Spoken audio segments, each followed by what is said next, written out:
Bienvenue et merci pour ta présence. Bonjour à tous, ça fait grave plaisir d'être avec vous aujourd'hui. Donc, écoutez, je suis très contente d'être là parmi vous. C'est la première fois en plus que je participe aux Adicom, donc très contente de le faire. Et j'espère que je vais pouvoir vous éclairer un maximum du coup sur ce que je fais sur les réseaux sociaux, comment est-ce que j'ai commencé, comment est-ce que j'ai réussi. La réussite, c'est quelque chose de très subjectif de toute manière, mais en tout cas, comment est-ce qu'on réussit à attirer un maximum de personnes grâce à sa créativité, grâce à son engagement et tout simplement sa présence. Donc, je vais pouvoir m'entretenir, c'est ça ? Voilà, je vais pouvoir répondre à plusieurs questions pour que vous puissiez en savoir plus.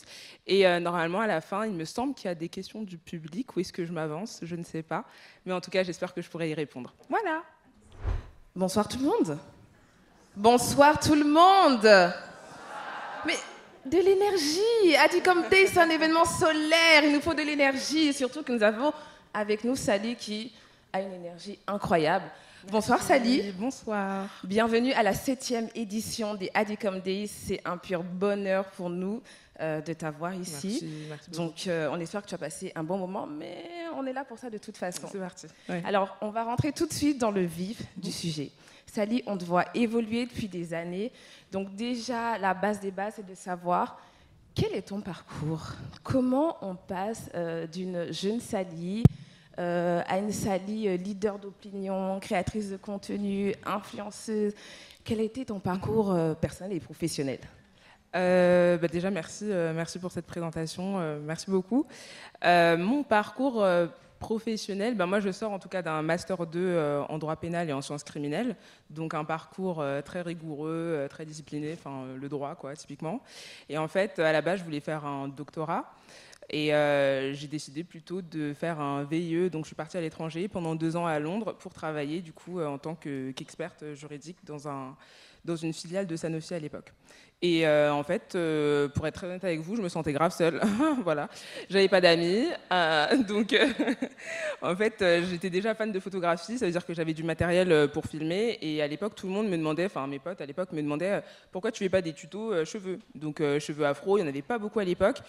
En fait, si, il y en avait, si je suis honnête, mais il n'y en avait pas autant que maintenant, tu vois. Donc, il y avait une place à prendre. En tout cas, les gens avaient besoin de plus en plus de tutos. C'était à l'époque où la révolution Napi arrivait à mort en France.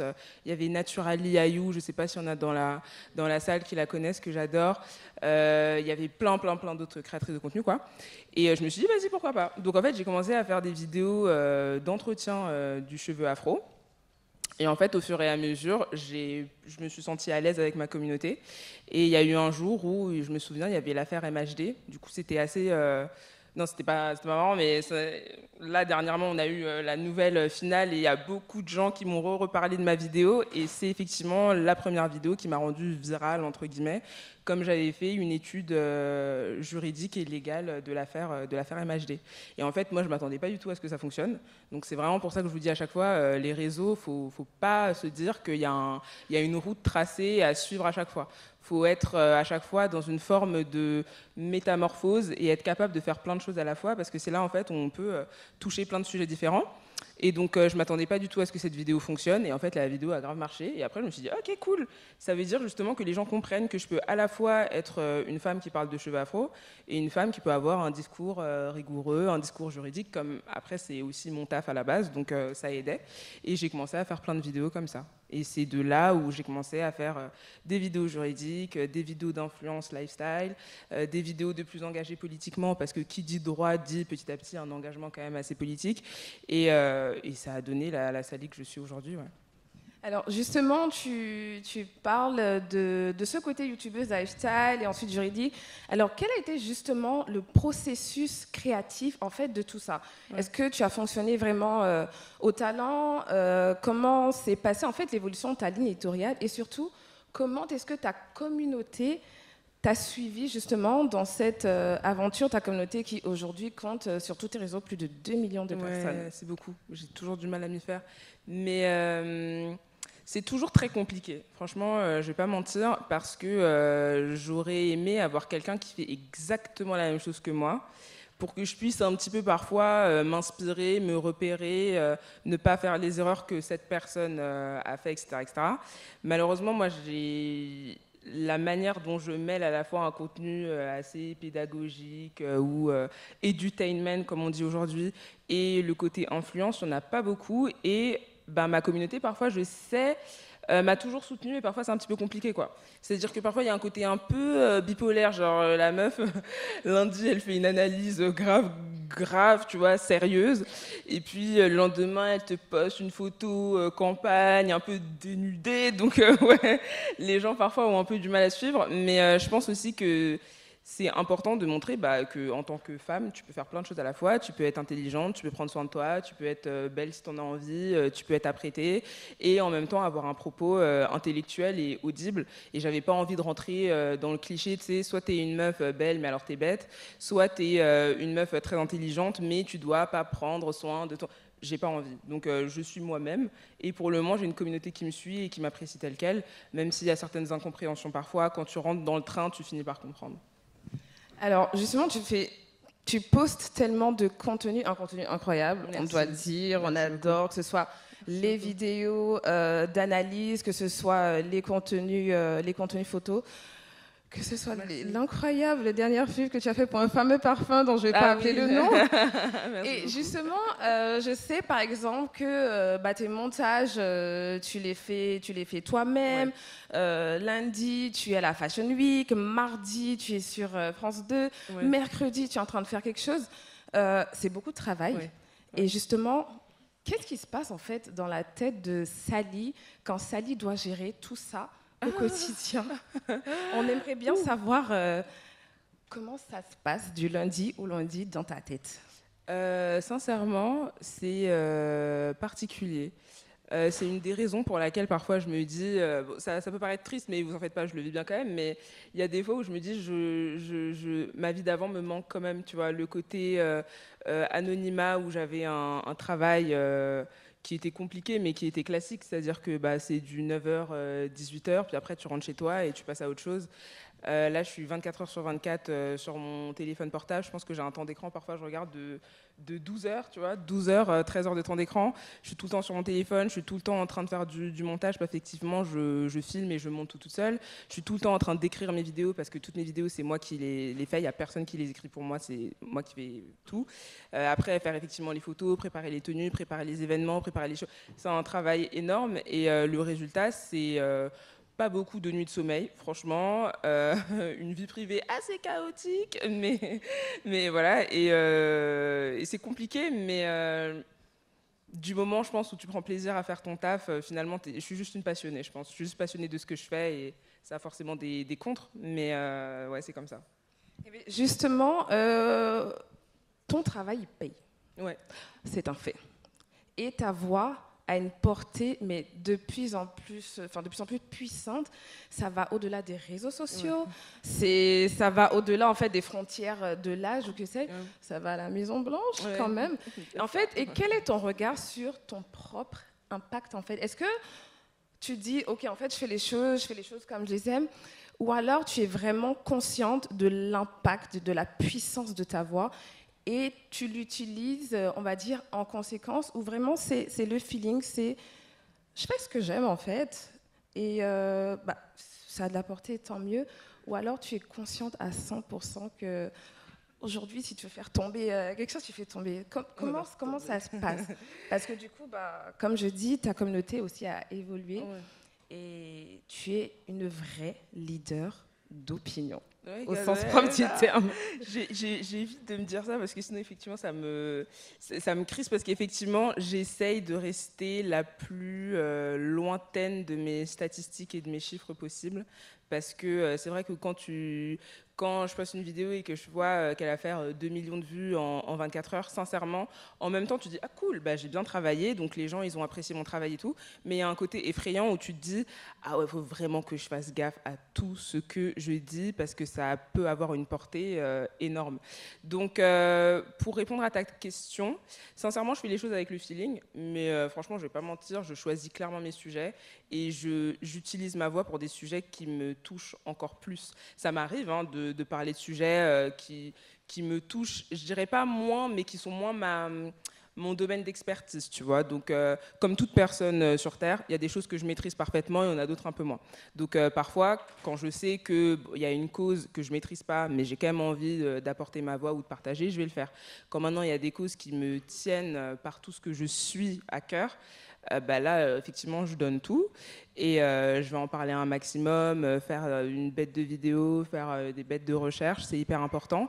Aujourd'hui, je me rends compte que j'ai une voix, donc effectivement, je l'utilise pour parler de choses dont on ne parle pas, pour dénoncer des choses que beaucoup de personnes dénoncent, mais qui n'ont pas forcément la puissance que j'ai sur les réseaux, tu vois ce que je veux dire. Donc, effectivement, ça me fait quelque chose, ça me rend quand même fière, si je suis honnête, de me dire que je participe, tu vois, à faire entendre des voix qu'on n'entend pas ou qu'on ne veut pas entendre. Et franchement, ouais, ça me fait plaisir parfois de me dire, voilà, j'ai posté la vidéo, par exemple la dernière vidéo sur le conflit israélo-palestinien, qui a fait 9,6 millions de vues sur Instagram. Et je me dis, bah ouais, je participe quand même à donner l'avis de beaucoup de personnes et de le faire entendre. C'est-à-dire que aujourd'hui, ça a un impact, tu vois, ce qu'on poste sur les réseaux, ce qu'on partage sur les réseaux, ce qu'on dit sur les réseaux. Vient avec ça, bien sûr, la responsabilité de l'exactitude de chaque chose que je dis. Donc, je suis obligée, au fur et à mesure, de prendre de plus en plus de temps pour faire des vidéos. C'est pour ça aussi que j'en fais moins qu'avant. Avant, je pouvais sortir une vidéo, je pouvais sortir 3 vidéos par semaine. Mais parce qu'elles étaient moins travaillées que maintenant, où je sais que 1 million de personnes minimum vont partager mes vidéos. Et donc, je suis obligée de faire en sorte que ce soit nickel pour moi aussi ne pas participer à la désinformation qui est un phénomène que j'apprécie pas. Voilà. Tout à fait. Et justement, tu es passionnée et on va dire que ta voix aussi va au-delà de justement tout ce qui est opinion publique, politique, etc. Parce que Sally, outre le fait que tu nous dois un épisode Kinshasa, je ne sais pas. Je ne sais pas où est Kaï, mais Kaï t'a à l'œil. Voilà. Et bien justement, on va parler de Motherland, ton bébé, ton projet. On a tellement de questions en réalité sur Motherland. Déjà, un jour, tu as décidé de tout plaquer, et d'aller en Afrique, de nous montrer. Nous, l'Afrique dans laquelle on vit, dans laquelle on s'épanouit, l'Afrique qu'on adore. Moi, par exemple, je suis née, j'ai grandi au Bénin, je suis venue en France pour mes études. Dès la première occasion, je me suis rebarrée et depuis que je vis au Bénin, je vis ma best life. Et en fait, tu vois, pour nous qui, justement, avons grandi en Afrique, c'est revigorant, c'est motivant de justement voir des personnes de la diaspora montrer en fait cette Afrique telle qu'elle est avec toute sa beauté. Donc ma question c'est en fait quel a été pour toi le déclic, si c'était un déclic, à moins que ce soit vraiment un projet qui tenait à cœur, de dire vous savez quoi, je prends mes bagages les gars, on va en Afrique. Déjà, je trouve ça hyper intéressant ce que tu dis sur la différence qu'il y a entre la diaspora française et les Africains qui vivent directement en Afrique et qui sont nés là-bas.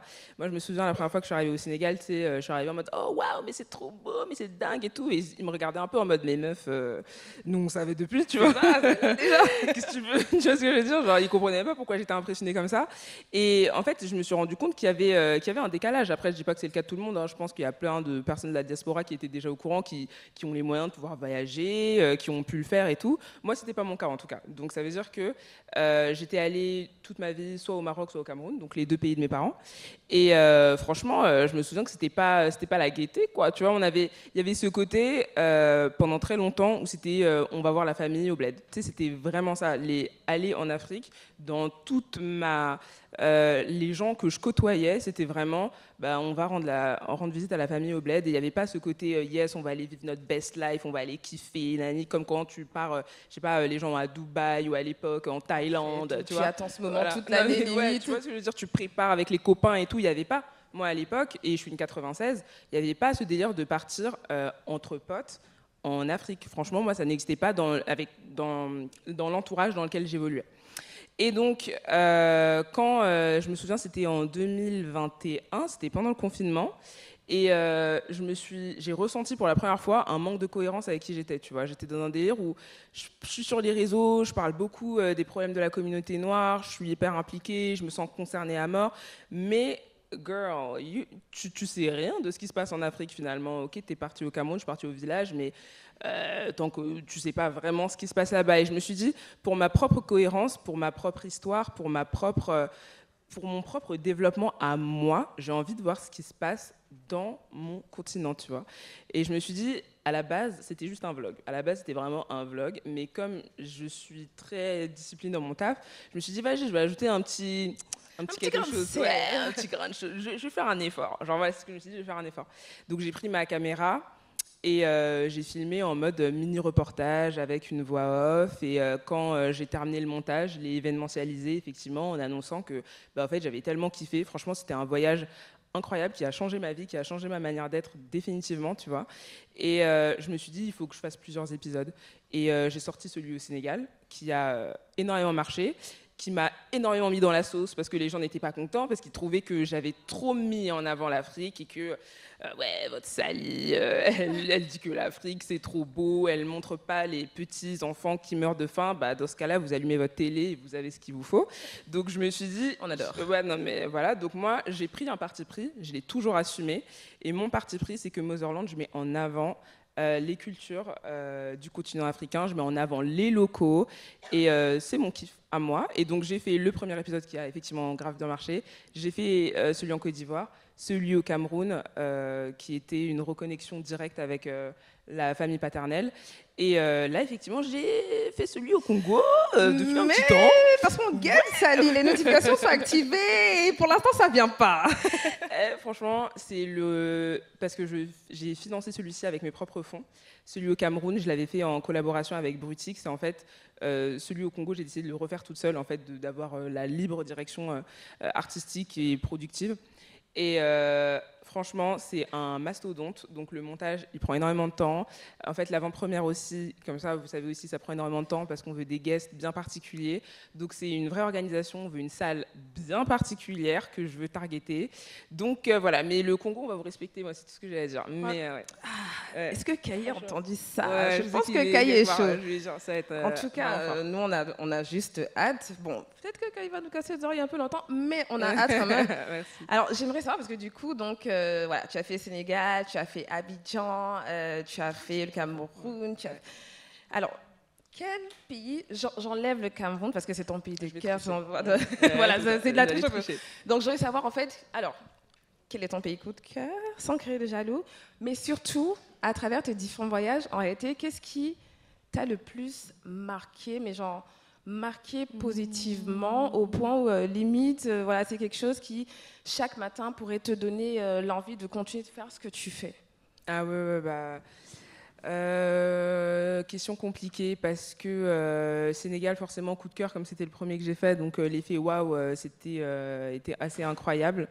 J'ai été au Sénégal, je pense que c'est l'accueil, le côté très chaleureux et même très paisible. Il y a quelque chose au Sénégal, tu as envie juste de te poser sur une chaise et dormir. Je ne sais pas comment l'expliquer, mais il y a quelque chose de très paisible et d'apaisant au Sénégal.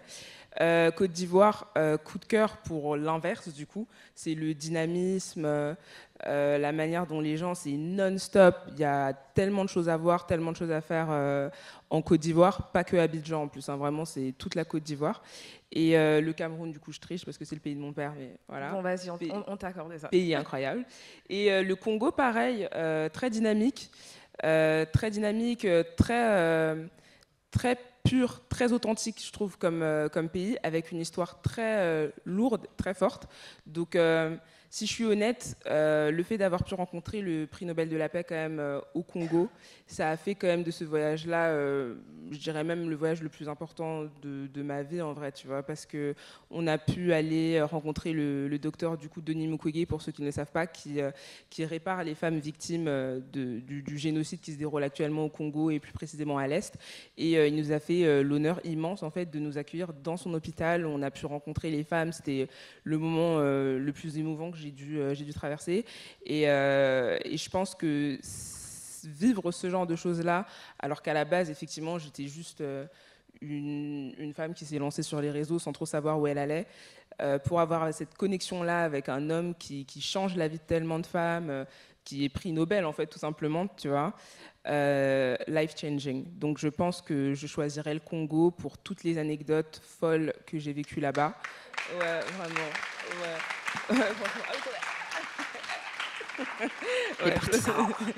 Ouais, franchement, oh, merci. Voilà, quand je vous parlais de Caï.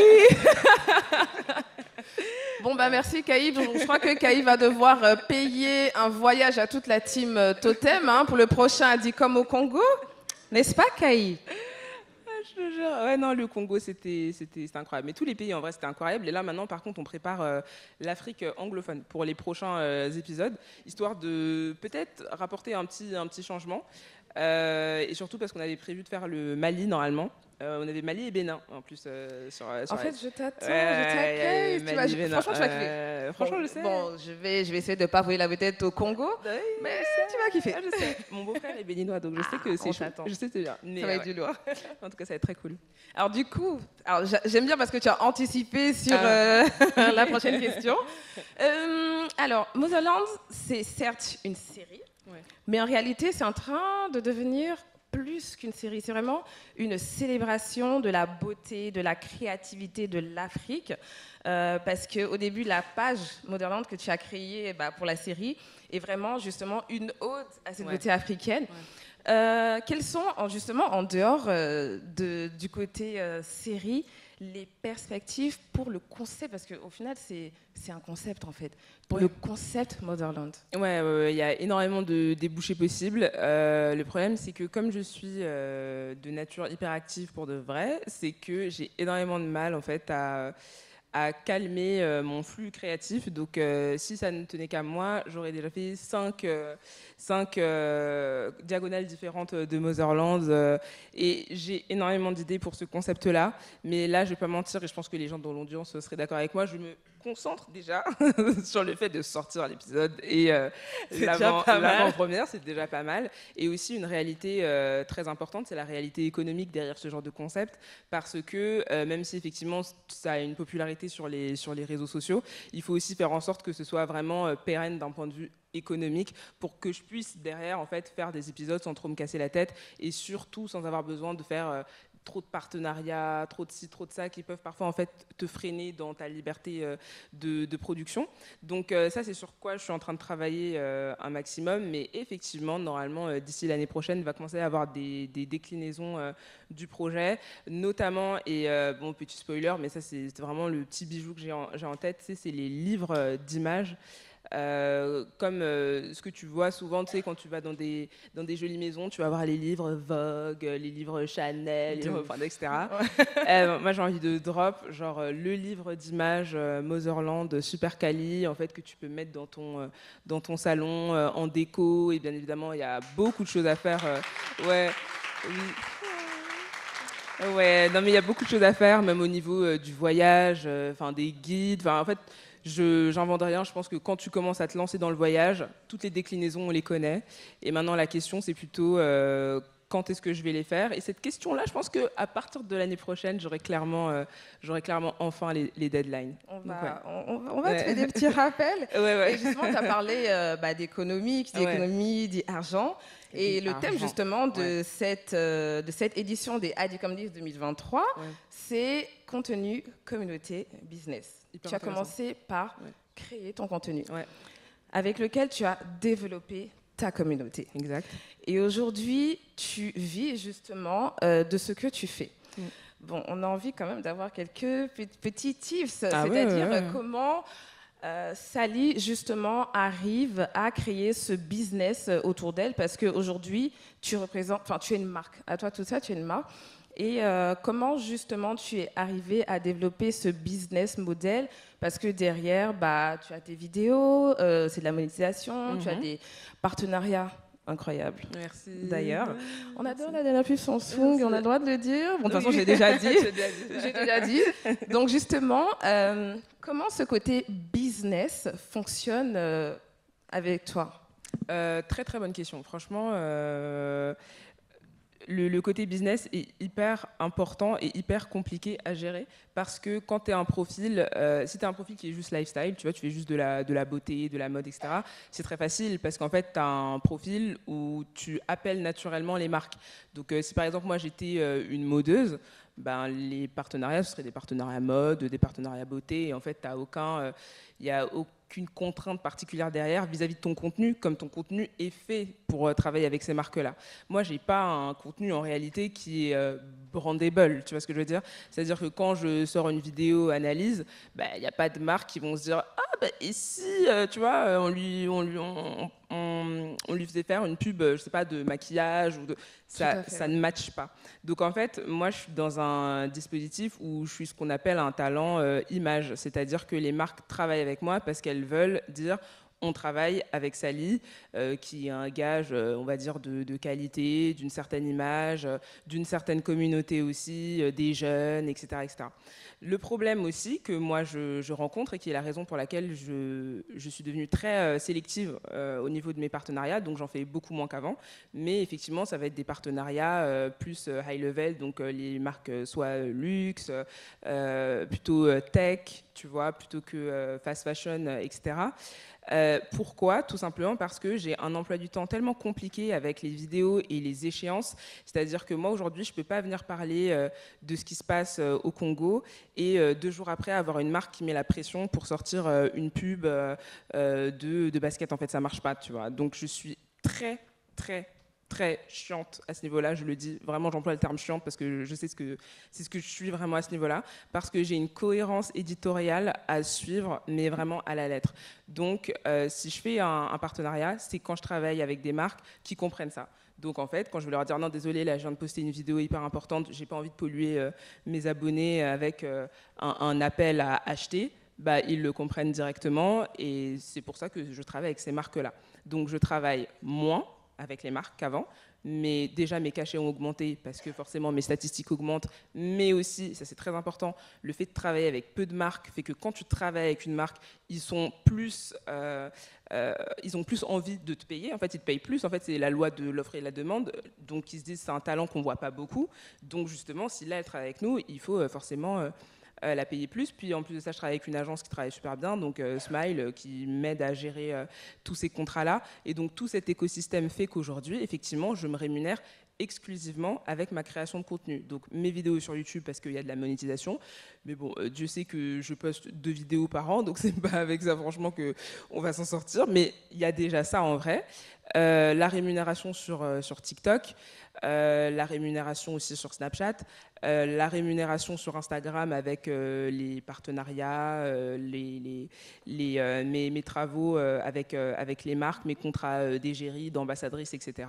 Et c'est tout ça qui me permet aujourd'hui de pouvoir avoir mes fonds et investir dans mes projets, investir ici, investir par là, dans Motherland par exemple. Donc par exemple le Motherland Congo que j'ai payé exclusivement avec mes fonds, c'est justement grâce en fait à toute cette économie que j'ai réussi à mettre en place. Mais aujourd'hui en 2023, ce que je conseille à tous mes collègues et tous ceux qui sont sur les réseaux, qui veulent se lancer sur les réseaux, c'est de toujours avoir en tête que c'est pas forcément la chose la plus durable au monde, c'est temporaire. Moi, je suis quelqu'un qui garde la tête sur les épaules, c'est-à-dire qu'aujourd'hui, tu peux être là, demain, tu peux être là. Hein. Franchement, tu n'es jamais à l'abri du moindre problème. Donc, je pars du principe qu'il faut savoir se diversifier. Moi, aujourd'hui, bien sûr, mes revenus les plus colossaux, c'est sur les réseaux, mais j'ai mes petits trucs à côté. Les petits business, les side pour business, gérer la situation.